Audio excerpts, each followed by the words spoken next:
Let's get into it with former spokesperson for the U.S. mission to the United Nations, Hagar Shamali. She also worked at the NSC and the Treasury Department. You're a Lebanon expert, so the perfect person to help us sort of dissect what's happening here, because it sounds like there is some progress, and yet the president is saying that we could see something as soon as this weekend, potentially. 2 weekends ago, it seemed like a deal was imminent, and then he didn't sign off on it. So what's your actual reading of the tea leaves here between all of these various parts of the conflict that we're following? Yes, a lot of moving parts. Yeah. So on Iran, what I'm hearing is that the two sides are very far apart still. And this is a deal that's really only focused still on the Strait of Hormuz, because Trump is facing a lot of pressure, giving rising gas prices in the pending midterm elections.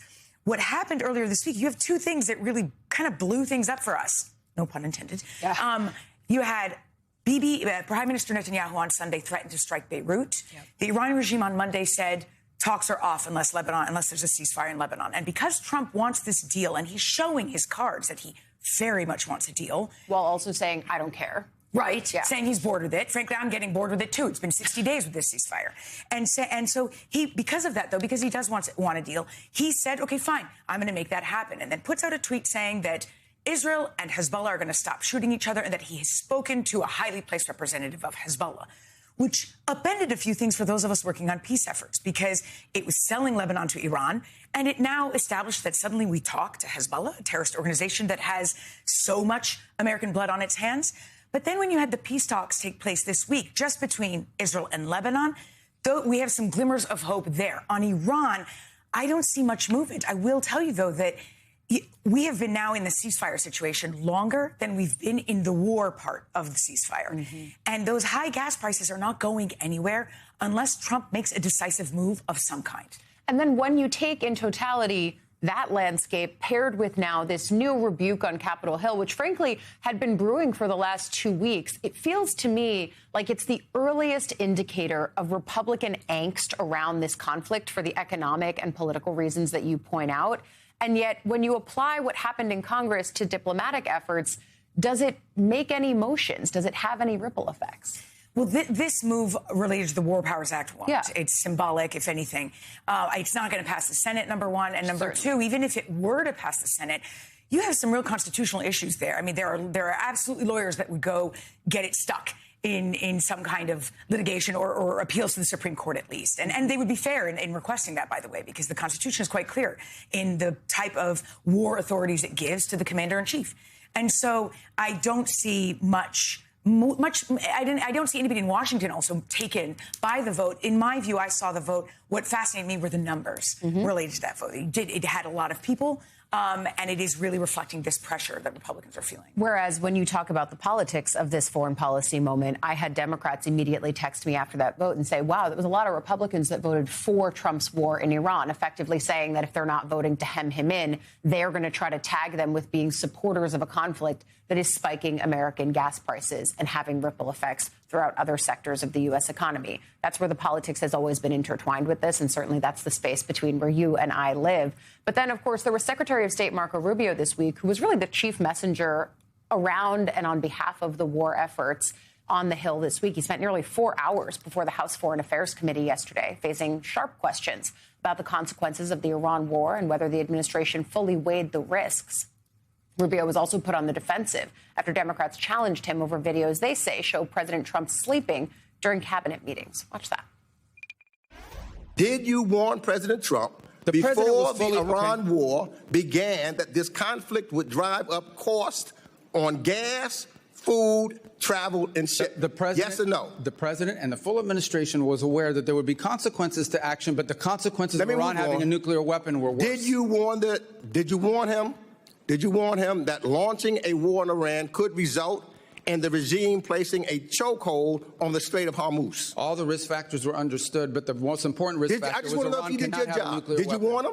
If you did warn him, say yes. If the war is over, I have a simple question. Who won? First of all, Epic Fury is over, which is what you would consider the war. That operation is So you agree concluded. it's a war, then? No, those are hostilities. They called it a war. Okay. I'm just responding to the Senator Mr. Secretary, you can change the name of the operation. It doesn't change the fact that the strait is still closed and my service members and all of our service members are still in harm's way. The war is not over. You've been at more than one meeting where President Trump has fallen asleep. That's false.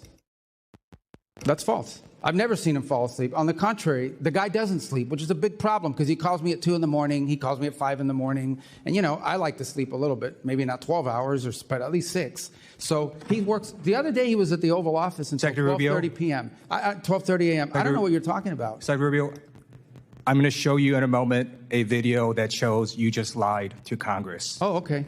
So this is a video of a cabinet meeting literally from last month where Donald Trump is sleeping while you're talking. Please show this video. Coalition of countries that line up behind the peace deal, behind the border peace, and it's still every day is a challenge. But it's been driven personally by the president. It's the reason why we're involved in this whole Ukraine-Russia conflict. That's not our war. It's not the president's war. This war started. It never would have happened if you'd been president. But this war is going on, and the president is trying to end it. You are literally talking about issues of war and peace, and Donald Trump is sleeping right next to you.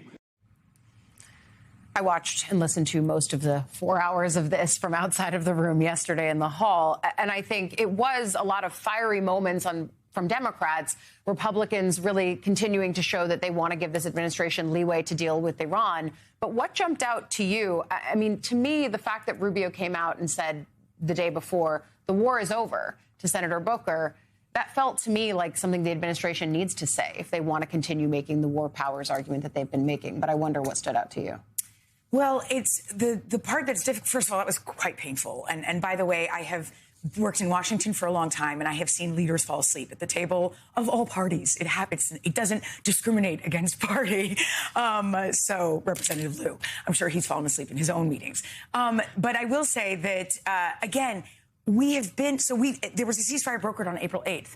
And so we've now been in that time period for longer than we were in epic fury, I guess, in the operations. Mm-hmm. It's still, whether we get into the semantics of war or not war, it doesn't matter. The problem is we're facing this instability in the region. They're still striking partners in the Gulf, the Iranian regime.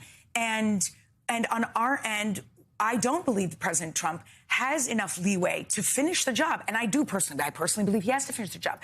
Vice President Vance said this at the very beginning, was he wasn't in favor of the war, but he said, if you're going to go in, you have to finish the job. And the reason is because you're not negotiating with the government. You're negotiating with a terrorist organization. And the longer this weird middle ground stays, the more things are going to be unstable, the more that has an impact in the Gulf as well in particular, and on our gas prices. I think the bigger question is, what does it look like to finish the job? And what does that require on the part of U.S. troops and the president? Yeah, it requires a bigger investment, unfortunately. Both kinetic action in Iran of whatever targets might be remaining, but it takes greater military presence in the Strait of Hormuz to really push the Iranians back, to make sure it remains open, and probably, by the way, more partnerships with our allies. And that is also why I think there is being made a distinction on the semantics of, are we in an active war? Is it over? Is it not? Because many in Congress feel, and this is on both sides, that if it does require more investment and more American treasure, they would like to have a say in doing that push, that next move.